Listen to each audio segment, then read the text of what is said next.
News पहुंचाएगा हर खबर आप तक। गुलबर्ग टाउन में शजरकारी मुहिम का आगाज। चेयरमैन गुलबर्ग टाउन नुसरतुल्लाह ने UC7 ब्लॉक 1 अबू बकर पार्क से किया।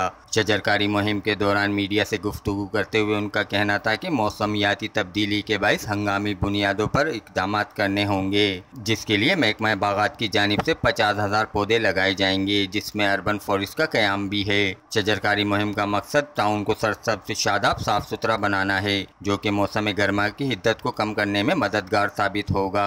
इस मौके पर कौमी क्रिकेट टीम के मोहम्मद समी, सुहेल खान, स्टेज अदाकार सलीम आफरीदी, डायरेक्टर महकमा बागात Nadeem Hanif, deputy director Asad Javed, Memon community के रऊफ ईसा, UC चेयरमैन, इलाका मुअज़्ज़िज़ीन की बड़ी तादाद शरीक थी। इस मौके पर चेयरमैन नुसरतुल्लाह ने क्रिकेटर मोहम्मद समी, सुहेल खान, शाहिद आफरीदी के हमरा आवाम में पौधे भी तकसीम किए। कैमरामैन टीम के साथ Aamir Kazmi, CNBC city news, Karachi. इस वीडियो को लाइक करें, हमारे चैनल को सब्सक्राइब कर बेल आइकन जरूर प्रेस करें हमारी न्यू वीडियो सबसे पहले देखने के लिए।